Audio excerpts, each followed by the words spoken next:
Përshëndetje miq të dashur të podcastit tim pa komplekse me mua Elionin.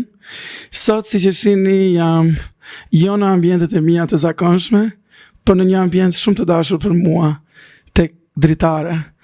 Dritare ka qenë shtëpia ku kam bërë podcastin tim të parë, Letërsia në Dritare, cila vazhdon të jetë prezente në YouTube, cilën mund ta ndiqni, ku kam intervistuar figura të jashtëzakonshme dhe jam shumë i lumtur që aso kohë bashkëpunova dhe mu hap një dritare mundësia atëherë si 21 vjeç nga Rudina Xhunga. Dhe sot jam shumë i lumtur që jam në ambientet e dritares me Rudinën dhe që do bashkëbisedoj me Rudinën për gazetarinë si mision, për median online, edhe për pyetje që jo gjithmonë kanë përgjigje të lehta. Rudina, sa kënaqësi të jemi bashkë sot këtu. Intervista jonë e parë ka qenë unë në balkonin e shtëpisë në Vlorë, ti në Prishtinë edhe flisnim për librat. Edhe mes të dyve ne një muzikë jashtëzakonshëm vlore, një det fantastik vlore.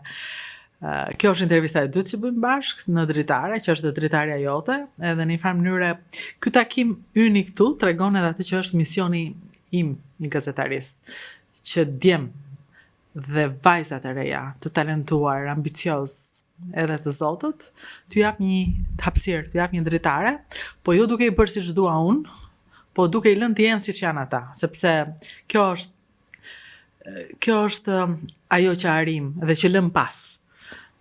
Kemi lënë mundësi të hapura për djemë dhe vajzat të ri të bëjnë rrugën e tyre, jo rrugën tonë, jo vazhdues të rrugës tonë. Do vi një ditë edhe ti as do kujtohesh fare kush ta hapi rrugën, por ama do kujtohesh shumë mirë kush ishe ti kur e bëre këtë rrugë. Domethënë, jashtëzakonshëm, sa intervista që unë kur më vjen me qesh në atë kohë, kur ti intervistoje Elena Kadarin, të do intervistoje Elenën, por Elena ishte e pakapshme në atë moment dhe ti e solle në dritare.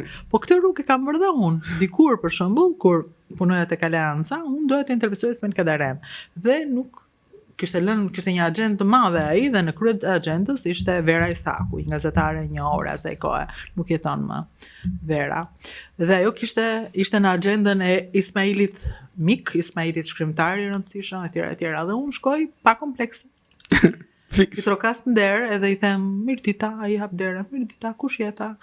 Shumë erdha të uroj që ke marrë Nobelin. Ai kujtoi se unë gatrova dhe isha, nuk e dija, tha, unë nuk e kam marrë Nobelin, tha, e kam marrë dikush tjetër. Po për mua e keni marrë ju, i thashun. Ai më hapi dera. U futi brenda dhe unë bëra një intervistë. Dhe kjo është historia. Të mos kesh komplekse. Po jo mos kesh komplekse të bësh gjërat liga në këtë botë, po të bësh gjërat bukura në këtë botë. Ti ke bërë, bravo të qoftë, ti je i mirëseardhur për erën e dritaren tonë. Faleminderit shumë. E përmendet Elena Kadarin dhe nuk mund ta lë pa e përmendur që sot e takova në mëngjes, më jepim kafën e mëngjesit bashkë. Edhe falem për juve, falem për bisedën e parë që e zhvillova dhe botova tek dritare atëherë në 2021 ishte karantina e Elenës edhe se si përjetonte ajo ditët e karantinës dhe doli një intervistë aq e bukur me përgjigje kaq të bukura dhe nga ajo më ngeli një miqësi shumë e afërt me Elenën edhe është një thesar ajo intervistë sepse unë njoha natyrën njerëzore të Elenës dhe jam mirënjohës për atë ditë, kanë qenë intervista shumë të bukura, ndoshta ju keni qenë edhe motiv që unë e fillova këtë rrugë, sepse unë mbaj mend kur bëra vitin e parë në gazetari me profesorin Bajram Kosumi në Prishtinë, bëra studimet themelore, ai na dha si detyrë obligative ta lexonin shkrimtarët e shekullit. Edhe unë lexoj, një gazetar që kishte intervistuar shkrimtarët e mi të preferuar dhe që kishte intervistuar figura që duken pakapshme, Amos Oz, që kishte intervistuar Roberto Saviano për gjithë historinë e tij, kishte intervistuar shumë Doris Lessing, edhe thash, e fantastike, dhe unë u frymëzova, domethënë ju ishte frymëzim që unë e solla pastaj atë podcast tek ju. Kështu që Rudina mbas edhe pyetja ime e parë do të ishte se çfarë është gazetaria për ty, Rudina? Gazetaria është një portë e rastësishme që hapet kur mendon që nuk ka shans të hapësh atë portë. Një telefonat ka nëna, e cila është larg, është në Vlorë, kur unë jam në Tiranë dhe po mbledh plaçka që të kthehem. Dhe ajo thot, po pse nuk e provon edhe një herë se mos ka punë tek ajo gazeta për ty? Dhe i thash, sepse unë punoja për gazeta, në mendjen time punoja, po nuk është punë kur ti nuk paguhesh dhe nuk ke një honorar, nuk ke një emër. Thjesht unë mbushja faqet ku të kishte faqe për të mbushur se më dukej sikur mezi po prisin njerëzit të lexoja çfarë shkruaja unë. po nuk isha një punë. Dhe detyrimisht, duke mos pasur një punë, nuk mund paguaja që ranë në Tiranë dhe do kthehesha në shtëpinë time dhe më si po presja të kthehesha, që është e vërteta. Por i me më ishte shumë e qartë që shumë e qartë, shumë e çuditshme. Në fakt kur e kujtoj atë moment se si një nën ditë jetë aq e qartë që fëmia e vet ka një rrugë përpara. Domethënë dhe nuk është ajo që duhet të bëj të kthehet pas, po të vazhdoj përpara. Dhe tha po provohet një herë te Gazeta Aleanca. Okej, se kisha dëgjuar asnjëherë Gazetën Aleanca, plus i mendoja që kjo është e bërë për vajzat e dim nga Tirana, unë isha nga Vlora dhe nuk njeh asnjë njeri në atë gazetë ku më morën në provim. Ne ishim 3 veta kur bëm atë provim dhe ishte njëri prej tyre se Kololdashi, një vajzë tjetër në Rejda, të dy nga Tirana, të dy i njihnin njerëzit pret, unë nuk njeh askënd dhe na mbajtën të 3. Dhe unë bëra pjesë të Gazetës Aleanca, kështu nisi. Trokita në një port me këshillën e nënës time dhe ajo port u hap për të mos u mbyllur kurrë. Tani unë nuk them dot pas të them faleminderit atyre që më hapën portën, edhe pse i mbaj mend emër për emër dhe mund t'i përmend. Ishte Blendi Fevziu, ishte Presh Zogaj, drejtori dhe kryetaktori. Por e rëndësishme nuk është të falenderosh ata që të hapën portën, sikundur ti kurrë s'ke pse falenderon unë që të hapa dritaren. Ne falenderimin tonë dhe mirënjohjen duhet ta tregojmë duke hapur porta të tjera, duke u bërë një portë e hapur apo dritare në rastin tim për njerëz të tjerë që të vazhdojnë sepse kemi për detyrë. Ky është mision që duhet mbajtur, është një flak që duhet mbajtur ndezur. Është shumë i bukur. Ku ka më bukur se kjo makinë shkrimi që mua ka dhënë rat kur isha fëmijë. Dhe unë mbaj aty Biancën sepse dua që ju t'ia dhuroj dikujt, po t'ia kujtoj dikujt nevojën për të shkruar, sidomos njerëzve që unë i dalloj që shkruajnë bukur. E atyre ja u them më një herë vazhdo. Ose atyre që flasin bukur, ose kanë ambicie, ose kanë talent, i them mos u kthe pas. Siç bëri nëna ime me mua, sepse ajo ishte mësuese letërsie dhe dinte që unë kisha stof. E njohu talentin më një herë, mamaja juaj. E kuptoj. E ushqeu, edhe ushqeu. Kishte ambicie mamaja, domethënë për juve. Po, ajo kishte ëndra për mua. Po unë e pash një intervistë tuaj pak më herët që thatë kishte edhe një lloj nuk e di, domethënë ashtu siç e perceptova unë, ishte një gjë shumë e bukur sepse ju arritët ato që dashët, arritët karrierën. Mirë, po ndonjëherë janë edhe dëshirat e prindërve. Po sa janë të shëndetshme gjithmonë edhe këto dëshirat e prindërve. Domethënë nëse një mama ose një prind e shef që nuk ka arritur të realizojë ëndrat e veta që ka mundur të ketë, a është kjo e shëndetshme që ta shtyj fëmijën drejt ëndrave që ajo ka, po ndoshta që është edhe fëmia që ka potencial. Është e vërtet, mund të ajo shtyrja mund të jetë një shtyrje e keqe, edhe shtyhen në gremin, domethënë provoje, është pak e kam përshtypjen që mamaja nuk po më shtynte në një terren pa njohur. Ajo nuk po shtynte një fëmijë thjesht ambicioz, po një fëmijë të lexuar, një fëmijë me empati, domethënë me dëmshuri, me të rritur mirë. Domethënë unë nuk isha një vajzë thjesht, kam ëndra. Unë isha një vajzë. Ishte konsciente mamaja. Po, ishte konsciente për kë kishte rritur. Kjo është e rëndësishme të kuptohet. Ajo më kishte të themi një gjë shumë e çuditshme. Kur isha e vogël dhe un kam pasur shumë dhimbje veshi, gjë që u kuptua më vonë çfarë kishte. Voja nga dhimbja e veshit, bllokoheshin kanalet hund vesh, po me kohën i kuptuam këtë gjëra. Prindrit më vinin të ngrohtë në vesh edhe derisa prisnin mëngjesin që çfarë duhet të bënim, shkonim ke doktori. Mami im më lexonte Yje të pashuar. Më kujtoj si tani. Ai ishte një libër që më pas e gjeta dhe i bleva gjitha vëllimet se nuk e kam pasur. Ishte për dëshmorët e luftës nacionale shqiptare dhe mami lexonte historitë. Edhe unë e dëgjoja dhe thosha, nuk është më ik dhe dhimbja e veshit, po unë thosha, wow, ata janë vrarë për një që kaq sublime, liria, si mund të qaj tani se më dhëm veshit dhe filloj më zvogloj dhe banalizoj dhimbja ime. Kjo nuk më bëri mua më pas që të haroj dhimbjen e veshit, sepse më shoqëroi madje u qet që veshi ishte kuruar keq, se nuk kuroi me yje të pashuar veshi. Por ishte një lloj terapie të faktë. Po një terapie heroishte, domethënë, heroishte. Dhe unë kur dëgjoj tani që ata nuk ekzistonin, unë nuk e pranoj kur, se ata si mund të mos ekzistonin njerëzit të cilët më shoqëruan mua në dhimbje të forta. Pastaj mami në kohëra të tjera më pas, domethënë kjo vinte me kalim, më mësoi me Marie Curie. Dhe sot Sot rastësisht gjeta, nuk e di se si e gjeta në një vend, se ku e lexova rastësisht që tregonte që nuk janë prekur notebookët e saj, blloqet e saj të shënimeve, sepse ato i mbante në xhepat e përparses me radioaktivitet. Dhe blloqet e saj kanë radioaktivitet dhe në një farë mënyrë ajo vdiq prej punës vet. Por trashëgimia që la pas, për mua nuk është në kimi, sepse unë nuk vazhdova, nuk kisha ambicie për kimin, kisha ambicie dhe më edukoi ajo ambicien dhe përkushtimin për punën dhe faktin që një grua merr jo një, po 2 Nobel, 2 çmime, dhe ajo mund të mbaj kaq mirë një marrëdhënie me një njerëz të ngjashëm, siç ishte Pierre Curie, apo edukoi një vajzë si Irene, që ishte po ajo një shkencëtare. Pra, më edukoi këtë ambicie, le të themi besimin tek puna e një gruaje, sepse duket e lehtë, duket shumë e lehtë, po jo të gjitha nënat ja edukonin fëmijëve këtë fakt. Nënat i thoshin mëso të lash, të fshish, ti je i zoti vetes. Drejt që e mori dhe unë i them vajzës time, hapet levastovinin nxirri se s'jam unë shërbimin tënd. Më thonë dhe unë nuk jam aq e zonja sa ime më në vitet para 90-s. Shekullin e kaluar, thotë ti me bi, kur flet për atë kohë. Do me thënë mamaja të kurseu nga ca punë të tjera, por kishte ëndra për ty. Kishte ëndra për mua, po jo ëndra që si kisha realizuar vetë. Ime më nuk ishte një vajzë e pararealizuar. Kishte studiuar, kishte bërë një shkollë, kishte drejtuar një shkollë, madje e përmend tani shpesh kur thot isha drejtoresh e mësuesve të mi, edhe kush e di në moshën 24 vjeçare, pastaj shkruar vullnetare në Tropoj, aty ku mori emrin Rudina për mua, sepse ishte një nga vendet më të bukura që pash, thoshte ishin lëndinat me lulet pa shkelura dhe doja që ime bita kishte këtë emër. Një prej historive të saj që për emrin, pastaj ndryshon, thotë që jo, thotë nëna ime donte të quhej Rudina. Histori të bukura të bukura, po më kam mbajtur një histori të bukura, sidomos kur haja ushqim që më ushqenin, se më ushqenin, kur isha e vogël nuk haja vet. Ajo më tregonte një histori dhe unë hapja gojën, vërtet? Dhe në fund më vonë mësova që për të gjitha ajo kishte krijuar, në ato nuk ekzistonin. Unë e trashëgova këtë pasionin e krijimit dhe krijova pralla për ti me bi Pitilushën, që duhet të jetë diku te kjo libraria.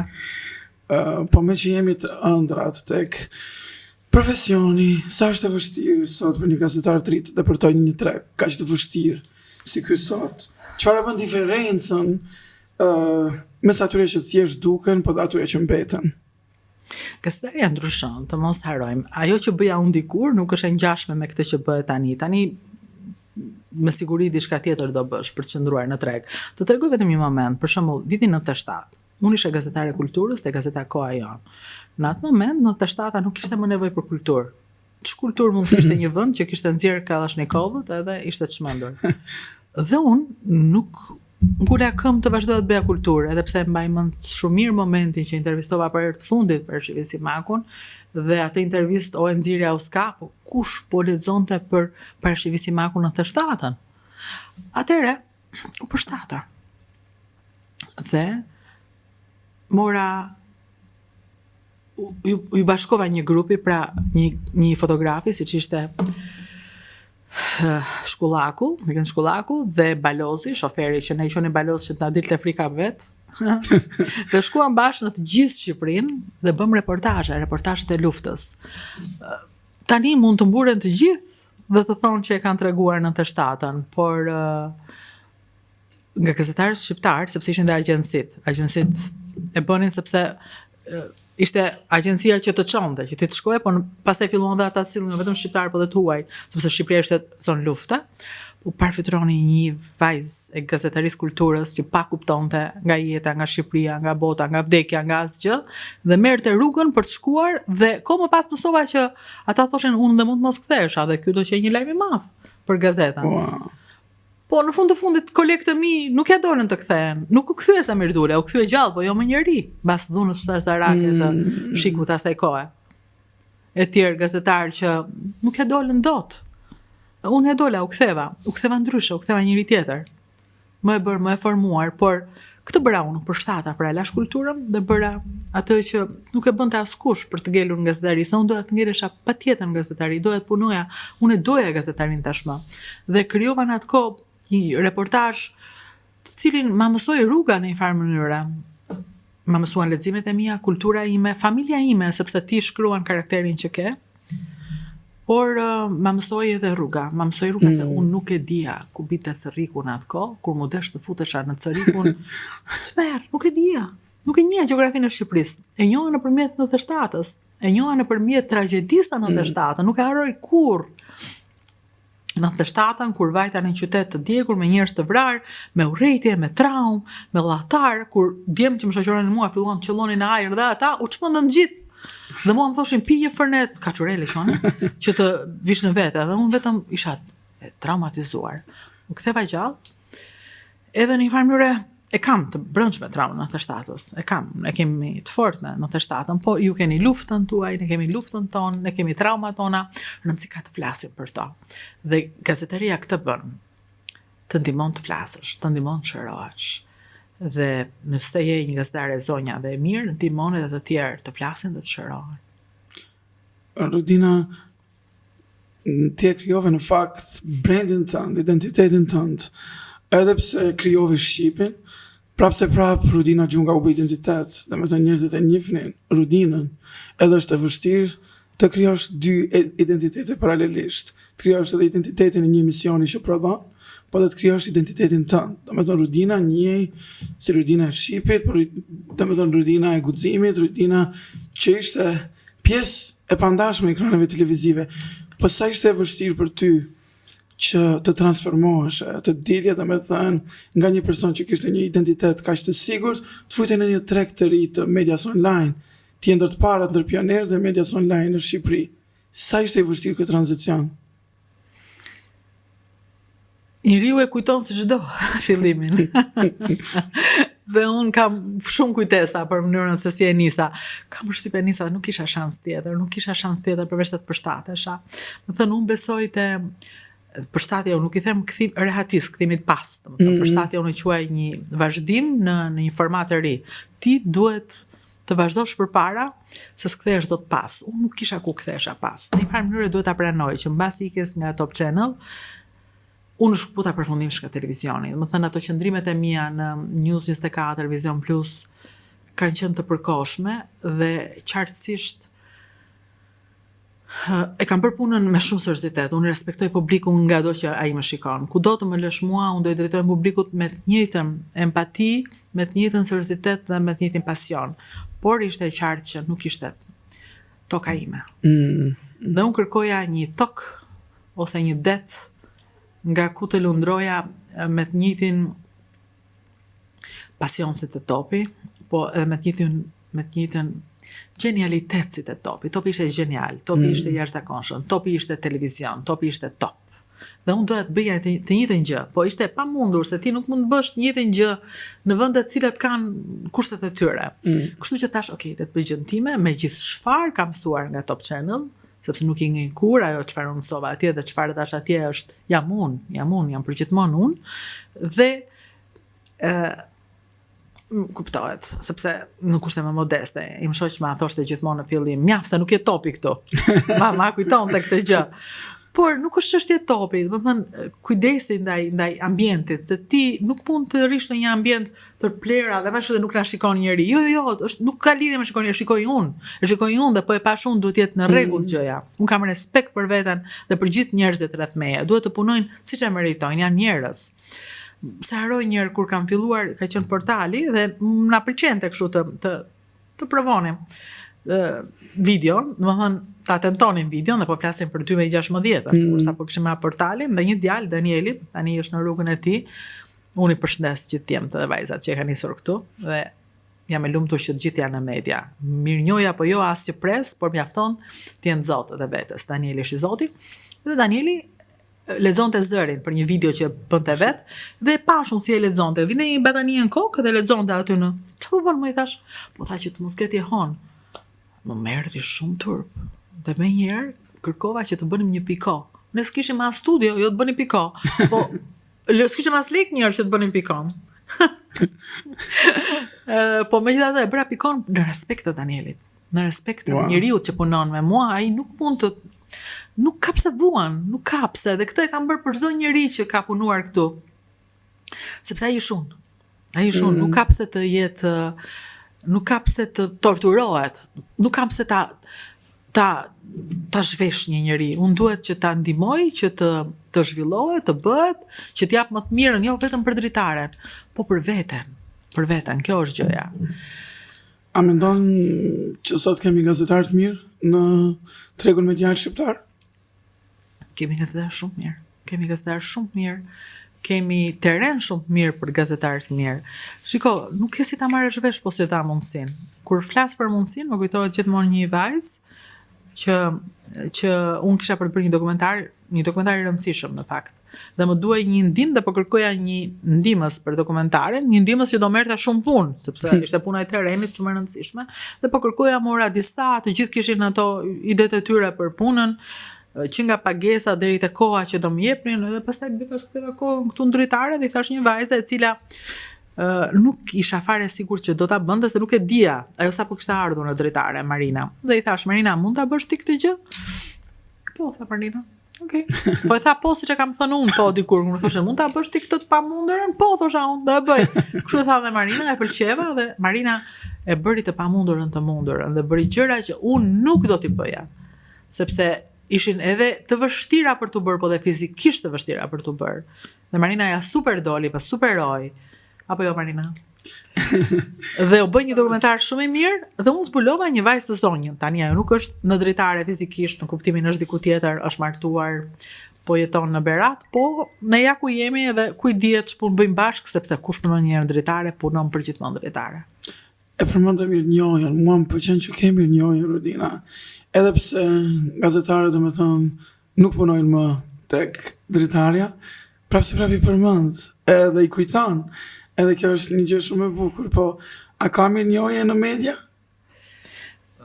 Mirënjohja është, e di si është mirënjohja është një çast që të vonon, ose ty të duket sikur të vonon, o tani po ulem unë tani po lidh kpusët thume. Ecma ashtu, mirënjohja të duket sikur i vonon njerëzit. Mirënjohja nuk të vonon, mirënjohja është nuk është vonesë, është mirënjohja bën dritë, nuk është pengesë. Më thënë, këtu ka një gjë. Po s'ka një rëndësi në fund të fundit. Unë vetë jam mirënjohëse, ndaj çdo njeriu emër për emër që më ka hapur rrugën, ose më ka dhënë dorën, ose sikur dhe një fjalë të më ka thënë. Shiko, tani që po flet, më kujtoa kot, sepse më kujtoa një vajzë që tha, unë kapja flokët shumë bishtë, punë sipër dhe ajo tha, ajo mos e vër këtë kapsën ta, është banale. Se kur kapsa on Miranda më kujtohet gjithmonë më ka thënë mbaroj, nuk e vë më. Dhe kur them për një njerëz që më ka thënë mos vë një kapse, parafitro për njerëz si Elena Kadare, që më ka dhënë një libër dhe më ka thënë, shikoj këtë librin e Rudina. Dhe prandaj unë bëra shkriptare të shekullit, sepse lexova librin që më dha Elena për shoqen e saj që vinte në Paris dhe me çantë dhe intervistonte gjithë dynjan dhe ishte e pamundur ajo që bëri, e bëra edhe unë, se më dha librin e Elena, më hapi një dritare të jashtëzakonshme.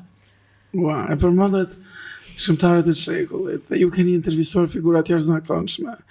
Dhe një nga intervistat që më ka lënë më shumë bresa, e kam parë edhe në ekran, po e kam lexuar, është me Amos Oz. Duke marrë parasysh sot rrethanat në cilat jemi sot, distancën e kohës, edhe gjithçka që ka ndodhur më pas në botë, si e shihni sot atë intervistë me Amos Oz? Tani edhe të më thuash sot nisu bëj intervistë me Amos Oz, nuk do e bëja. Se prandaj duhen bërë gjërat kur ti je pak më idealist, pak më i ri, ke pak më shumë kohë. Më thënë, ose lër për nesër një gjë, se nesër mund të kesh fëmijë, nesër mund të kesh një pamundësi tjetër, parash, nesër mund të mos thjesht të mos duash. Edhe unë sot e kisha këtë, domethënë mua sot më ngjyrë zëri. Edhe thash, nuk mund ta lë pa bë këtë intervistë me Rudinën, se ku e di kur do vi prapë në Tiranë, kur do bëhet mundësia. Edhe e përmendet shumë bukur. Mos e lër për nesër, jo vërtet. Edhe unë po ta kisha lënë për nesër nuk do e bëja. Ishte e pabëshme si intervistë, nuk ishte asnjë kuptim të bëj si intervistë. Thjesht lexova një libër, thjesht e merja librin kudo me vete dhe gjithë flisnin për realitetin që na rrethonte, unë flisja për Amos Oz. Po mjaft tani se na lodhe, thoshin, jo, thoshte do ta takoj patjetër Amos Oz. Është vërtet ai kështu dhe flisja si një student e dashuruar. Nuk di, ndërkohë duhej lën intervista e para njëri s'kishte pse të më pranonte dhe se haroj kur unë kam qenë në Londër kur flutura çka më morin dhe më thanë 10 tetor ke intervistë me Amos Oz, do ikim po ku do vemi, s'kishim asnjë lek për shkuar në Izrael. Ua, po si ja bëje për këtë Ja, pra se kjo është një pyetje që s'e bën askush se ç'i duhet. Do me thënë, nuk i kishe të financuara këto udhime? Jo, si kush do të financonte? Televizioni, kush i bën? Po tani duhet ta pranojmë. Topi megjithëse i madh dhe i fuqishëm, pse do argjonte lek të më çonte mua në Izrael? Se nuk kishte interes në intervistë të tillë, nuk kthehej. Financiarisht ishte pak thyshme, kështu që duhet ta pranojmë që nuk kishte pse më jepte lek topi. Do thënë kur e kujtoj them si ka mundsi. Po ja pra, ja tani të më thuash mua. Intervistë jashtëzakonshme. E di dhe mua të më thot tani një njeri është intervistë e jashtëzakonshme dhe i them patjetër gjej lekët dhe nisu. Nuk ka, parat janë ai që menaxhon është e kupton mirë se si funksionon. Ja, nuk kishte para dhe unë o zot, nuk e kujtoj si tani më ndihmuan disa biznese, se një biznes nuk do ta siguronte, ne ishim një grup që ishte operatori, botusja, duhet vinte përkthyesi, pasi s'kemi lek për përkthyesin. Nuk di se si u sigurua gjëja. Arritëm, atje ishte bllokuar aeroporti, ngelën pa valizhe, unë s'kisha rroba kur do vija nga Mosos, ndodhen të gjitha që mund të ndodhnin, por ama asgjë nuk mbahet mend vetëm hapja asaj dere, kur ai hapi derën dhe na futi brenda. Dhe pastaj kur mbaroi, nga që pa që unë isha e kisha lexuar se njeriu e ndjen kur tjetri e ka lexuar dhe e do. Sikundër e ndjen dhe ftohtësinë e një interviste për të bërë. Por ai edhe angazhimin, se unë po shkoja në Arad, nuk isha në Izrael, në Jeruzalem, në Arad, shkretir. Dhe ai tha, do të bëj diçka tjetër në fund? Po, i thash, çfarë? Dua të tregosh shkretiren. Mori makinën, ai para unë me operatorin, ishe me Elisin atëre, shkuam në shkretir. Dhe më tha, kur vi këtu, dhe vi për ditë, pas e shkoj në kafen e lagjes, një lagje me pak njerëz në Arad, unë kuptoj dhe sa e rëndësishme shije, dhe shkretira ma tregon çfarë më pret atje te kafja. Më ngelën në mendje vetëm fjala e tij, po dhe ritmi i fjalës dhe melodia e fjalës dhe kërkesa që kishte në fund ai për muzikën që duhet shoqëroja atë intervistë, dhe të gjitha ngelën dhe unë i tregova aq vërtetësisht sa kohë më pas njerëzit që lexuan Amosos mbasi u dha kjo intervistë u dashuruan me të si unë, dhe kur ai ndroi jetë më morën dhe më thoshin ngushëllime. Amosos nuk jeton më. Rëfim për dashurinë dhe errësirën, një kryevepër, libër autobiografik. Libri jashtëzakonshëm. Edhe unë nuk e kisha një njeri ma solli në jetë dhe mua Amosos. Dhe kjo është e bukur, si të përcjellim te tjetri. Po që të përcjellësh te tjetri duhet ta duash fort. Ai duhet ta doj fort, të ta japi ty, dhe pastaj të bi përcjellja unë t'ja jap të tjerëve. Po të kam pasur edhe me botuese, domethënë një afërt edhe me Arlinda Dudajn edhe me flutura që kanë, domethënë edhe ke për këto udhëtime bashkë me to. Shumë udhëtime, sepse të dyja këto botuese, Arlinda ishte edhe mikesha ime, flutura gjithashtu, kam pasur shumë mikesh. Se tani ri më pak ka që u fut në politik, po dhe me Arlinda ri më pak sepse kam shumë angazhime, dhe unë tani kam një angazhim që më ha të gjithin, dhe ri pak me njerëz, sri fare po thuajse. Dhe ajo ishte një kohë që shqyqur që nuk e lash për më pas, se nuk do vinte kur unë isha më pak angazhime dhe më shumë kënaqësi për të zbuluar botën. Kënaqësia nuk më mungon ende, por jam e rrethuar nga më shumë punë, të cilat më bllokojnë her pas here. Amosos fliste për paqen tek ju, fliste aq bukur, edhe si e shihni ju paqen sot? Si mund të arrihet paqja në botë? Ku ta di unë si do arrihet paqja në botë. Unë di që njerëzit që kam intervistuar ishin thellësisht të lidhur ishin njerëz të mençur. Nuk intervistova vetëm Ozat. Asë kohë në Izrael kam intervistuar më pas David Grossman, parafitëroj çfarë interviste me një njerëz i cili kishte humbur djalin në luftë. Djali i tij vdiq në luftë. Më shoqëron gjithmonë si leitmotiv libri i tij, i cili ishte shkruar gjatë kohës që djali ishte në luftë.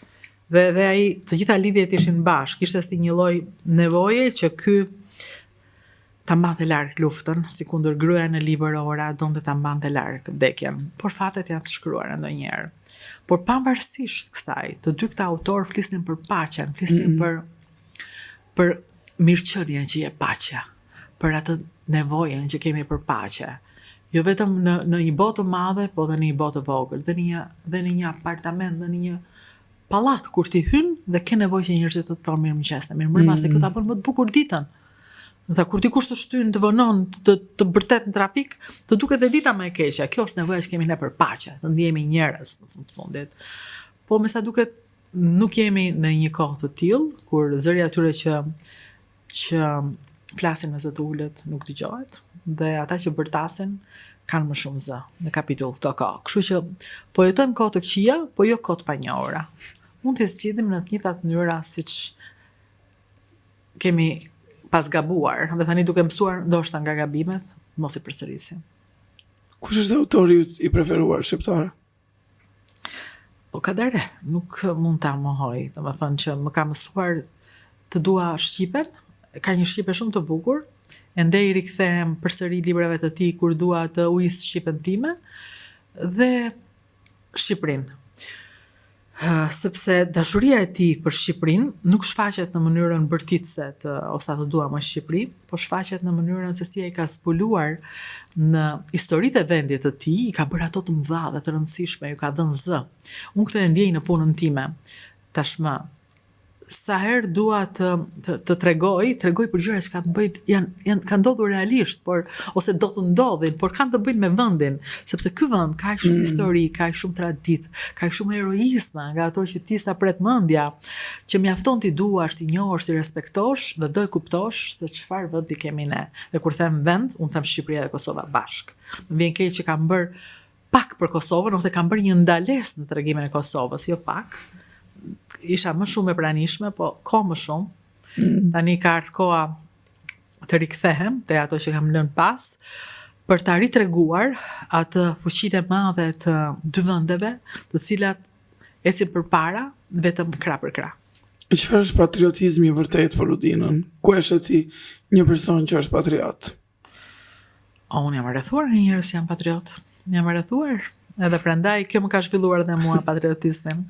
Tek ata e duan Shqipërinë, po jo në mënyrën e zakontë edhe rutinore të thuash e dua vendin tim ose të vësh në Instagram këngë kështu të Elvana Gjatës, flamuri kuqezi. Por të duash vendin tënd do të thotë të bësh mirë punën tënde. Ta bësh kaq mirë punën tënde dhe ti lësh pak kohë vetes për të sharë botën dhe për të sharë dynjan. Por t'i japësh nga një dorë të gjitha atyre që kanë bërë një gjë, ose po bëjnë një gjë, ose po përpiqen të bëjnë një gjë, që bashkë të gjithë të bëjmë atë gjën e madhe që është të rim këtu, të rim fort, të ngulemi në rrënjët tona, edhe të mos lejojmë të na përzën. Rudina, nëse flasim prapë për gazetarinë, sa është rëndësishme etika në gazetari? Domethënë, cilat janë ato gjëra ku Rudina nuk bën kompromise kur shkruan ose kur boton tek dritare? Etika në gazetari ka të bëjë me karakterin e njeriut. Çdo gjë ka të bëjë me karakterin e njeriut. Kur thonë asgjë është personale, gjithçka është personale, gjithçka vjen brenda teje. Çfarë ti nuk bën në shtëpinë tënde, nuk do ta bësh as në punën tënde. Ne mundohemi shumë që të mos prekim njerëz. Na qëllon që t'i prekim, kërkojmë ndjes dhe e fshim. Por, sidomos unë kam një merak dhe kujdes jashtëzakonshëm sidomos për të mos prekur gratë dhe vajzat, fëmijët e të moshuarit, kategoritë e njerëzore të cilat kanë më shumë nevojë. Do thënë, gratë tani janë zonjat e vetes, po gjithsesi ka gratë të cilat lëndohen më pa problem, sepse një figurë e zhveshur gruaje ose një dhunë gruaje tërheq shet, edhe mundohem mos e bëjmë këtë gjë. Për fëmijët gjithashtu kam një merak të madh, për të moshuarit gjithashtu kam shumë merak. Së fundit edhe për kafshët, ndjej nevojë të jashtëzakonshme, mos i prekim, mos i dhunojmë, të mos tregojmë dhe të bëjmë diçka për to. Domethënë për të gjitha kategoritë që marrin frymë në mënyrë më të pambrojtur se të tjerët, unë kërkoj në dritare, mos i prekim. Të kemi kujdes për ta. Kujdesem sa mundem për etikën, por po them edhe një herë, ne bëjmë atë që jemi. E përmendë gruan. Sa kanë ndikuar gratë në jetën tënde, Rudina? Mamaja jote apo edhe gratë që ju kanë rrethuar në jetën tuaj? Kanë ndikuar shumë. Kanë ndikuar shumë. E para është gjyshja ime.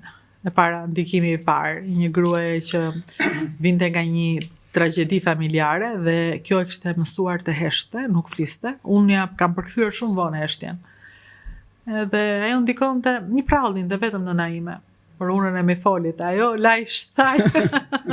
Ato prallë, madje aq shumë ka treguar se unë kur kaloj te ura me folin mbyllja syt, po thosha do bjeri si në prallën e gjyshes. Por ajo ndikonte me atë dëshirën e saj për të takuar me shoqe, për të bërë liko, për të ndarë gjellrat që bënin, çfarë liko e gatuanin ato gratë qytetare vlonjate, beratase në fakt, se ato ishin në shumicë beratase, po kështu ishin të trazuara bashkë, na ka tosur ato se nëna ime vlonjate, beratase, gjorkastrite, ato gratë qytetare të asaj kohe që gatuanin shumë mirë. Dhe unë kënaqesha, sa pa gatuanin, sa mirë, sa të mrekullueshme, unë po flasim për një kohë që isha fëmijë, kam të haruar këtë kohë, unë nuk mësova të gatuaj kur. Wow. Jo, sepse shikoja nënën, po nuk kisha interes fare. Tani më beso apo jo, tani që flasim, unë gatuaj si nëna ime. Wow. Po. Asgjë nuk u mbet, vetëm transformohet dhe vjen kur ty s'ta pret mendja. Tek unë erdhi bam, ra një zile dhe më tha gatuaj për të bi. Mos e lër të haj ushqime të mërshme jashtë, nga ato që kanë kalama adoleshentët. Cili është raporti me nënën, Rudina? Tjetër, ndryshëm, nuk vjen nga gatimi, vjen nga liria. Ajo më mësoi lirin, më tha mësoj lirin, as ma mësoj, më hodhi në rrugë që ta mësoja vetë. Pa ishte mamaja jote një person që falte dashuri, të përqafante? Po, më përqafonte, falte dashuri, është kish kuptuar në intervistën e parë, se kur ishte e ftohtë. Jo, nuk ishte e ftohtë, ishte e fortë. Më ka një dallim të madh e fortë nga e ftohtë. Edhe te unë dje, dhe mua ma thoni e grua e ftohtë. Unë jam grua e fortë. Është një dallim shumë i madh. Tani mere si dush, po ka dallim dhe ime më kështu ishte.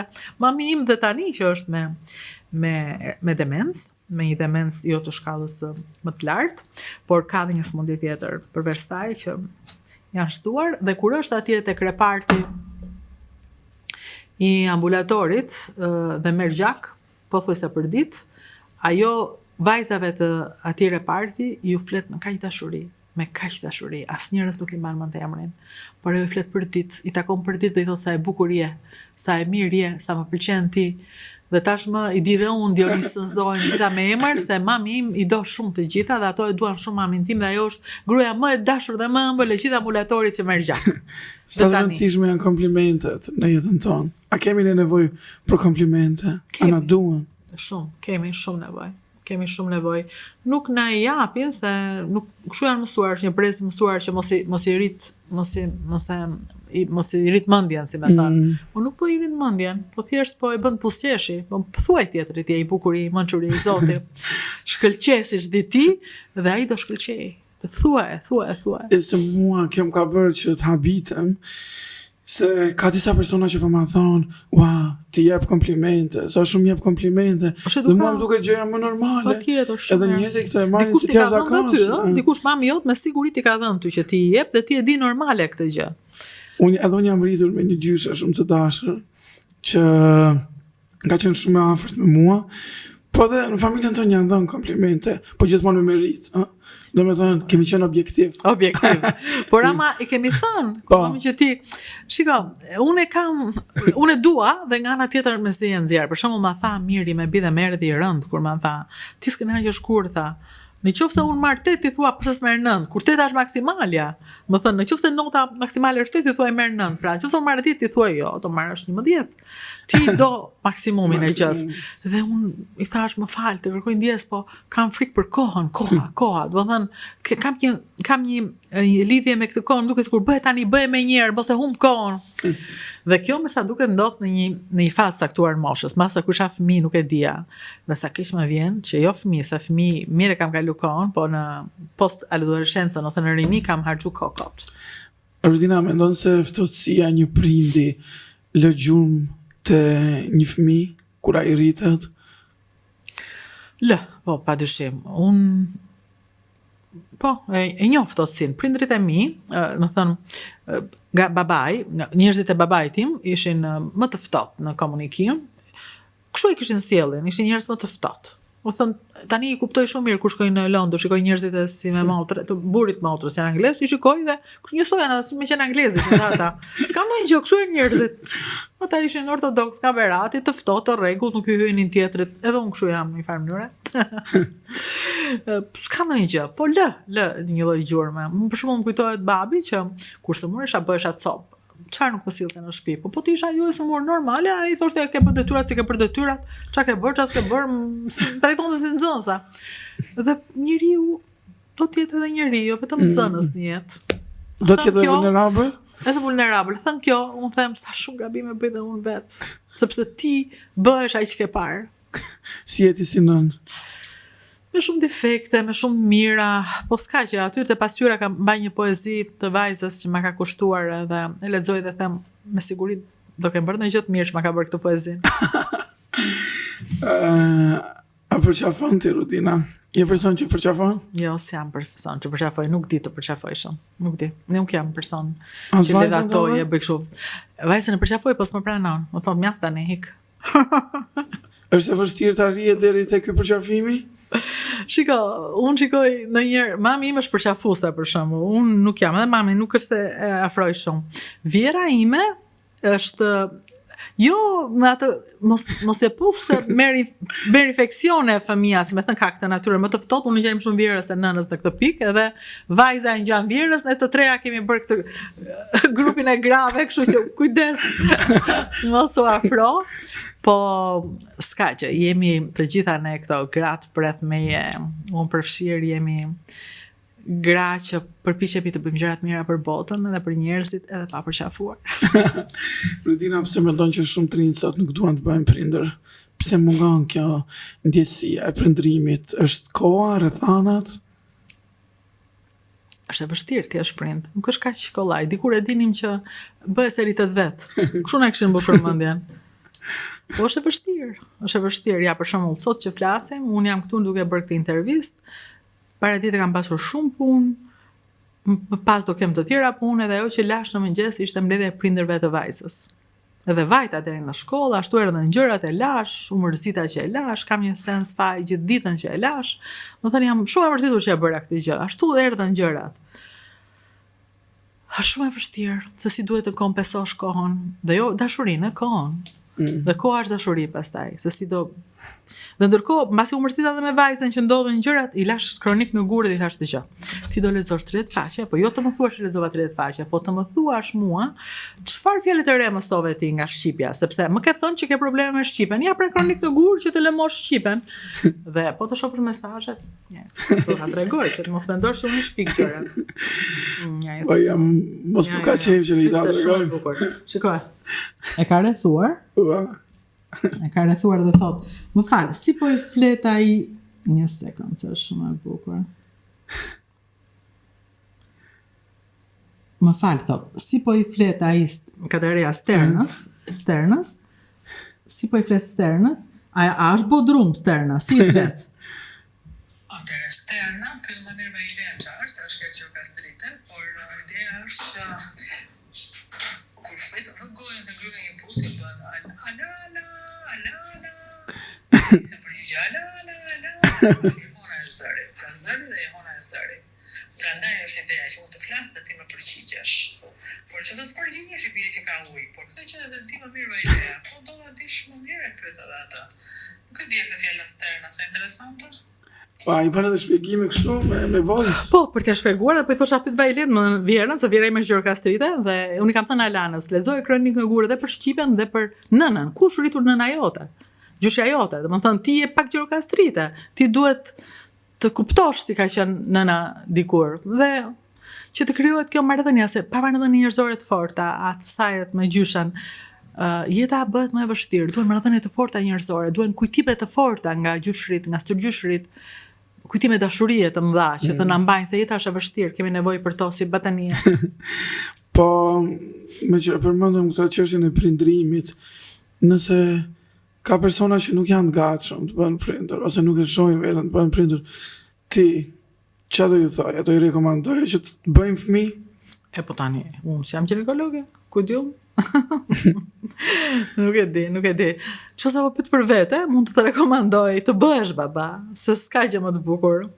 S'ka raport më të rëndësishëm se ai një vajze me babain që e shikon me sytë e princit kaltër dhe ai është bota, ai është mbreti, siç nga Ardolina që Elana e ka bërë teatri, ti je mbreti im. Ka një marrëdhënie të tillë me babain. Tjetër shumë të fortë, shumë të madhe.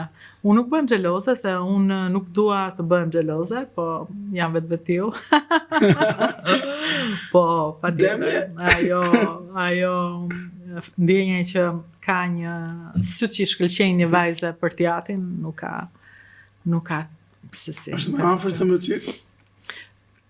Ne mundohemi të jemi bashkë, domethënë ne duke qenë se kemi bërë Alanën unë 40, Dritani 45, besoj e kemi kuptuar me kalimin e kohës se mbi të gjitha në një botë, pavarësisht se si gjërat vinë, pavarësisht se çfarë libra është ke shkruar dhe misione është ke bërë, ajo që ngelet gjurma jote më e rëndësishme në botë është fëmia. Kështu që jep, edhe krijo marrëdhënien që ta bëj atë me krah, për të fluturuar, pastaj edhe për të bërë një folje për vete me fëmijë ose pa fëmijë, që rëndësi ka. Rudina, a je feministe? Po, tjetër që jam feministe, pa tjetër. E kemi për detyrë të gjithë të jemi feministe, dhe unë edhe ti. Sepse jo thjesht për ta mbrojtur femrën, sepse është e dobët, po për ta ndihmuar botën të kuptoj që çfarë shkëlqimi u mbet nëse femra nuk është, gruaja nuk është, vajza nuk është, duke bërë gjëra të rëndësishme në jetë.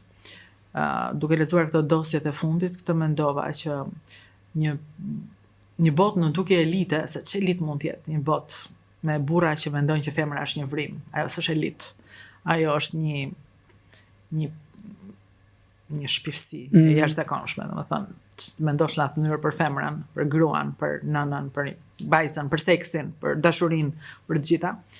Kështu që aq më shumë ka nevojë që njerëz cilët i kanë një zë të janë feminist. Është e vështirë për një grua të fortë publikisht ta lejë veten të jetë brisht privatisht? Po, besoj, është pak, sepse të gjithë të presin të shohin si në ekran, domethënë, e din që e prej guri. Edhe në shtëpi. Ja, shtëpi është tjetër gjë, po dua të them me publikën që mendon që ti je patjetër e fortë, patjetër e fortë. Jo, unë nuk e kam problem të them u lodha, u mërzita, që bëhet kështu, ç'a kujtoni, si mundet, do të nga të gjitha nga pak. Çfarë është liria për ty si grua, apo si njeri?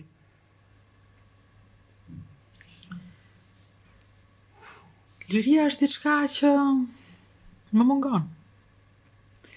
Më mungon liria. Nuk kam shumë liri.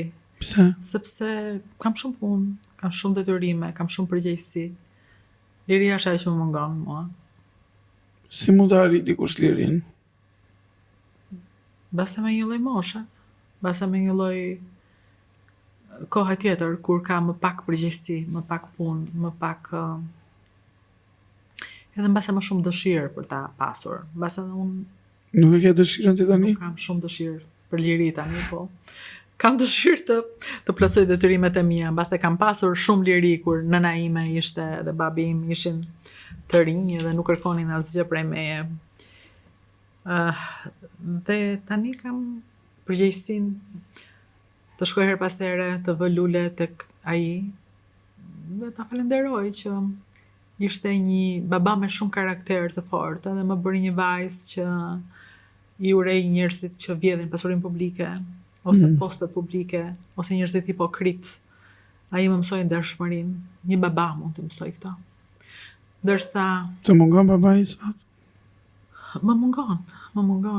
Më mungon koha që isha një fëmijë e vogël dhe ata të dy ishin duke u kujdesur për botën, e mbanin ata peshën. Tani më duhet ta mbaj unë peshën. Në vështirë ta mbash peshën vetë. Është e vështirë. Si është ti plakja, Rudina? Ke frikë nga plakja? Po, kam frikë nga plakja. Kam frikë. Patjetër, plakjen është një proces që do ndodhi. E tha shumë bukur një shkrimtare që intervistova para disa ditësh, tha, të rinjt thatë shikojnë kur je në moshta me një lloj syri që e shkreta kjo plaka, tha, sa mirë që jam i ri. dhe nuk e kuptojnë që nuk i ka takuar fati të i ri dhe asaj plak, po është i ri dhe pastaj plak. Janë procese që do vinë, janë procese normale në ndryshimin njerëzor, do vi plakja, pastaj do vi vdekja. Plakja nuk e kam frikë si proces që do rudhosem. E kam frikë si proces që do jetë afër ikjes. Vetëm për këtë. Po vdekja, e ke frikë? Po, besoj po.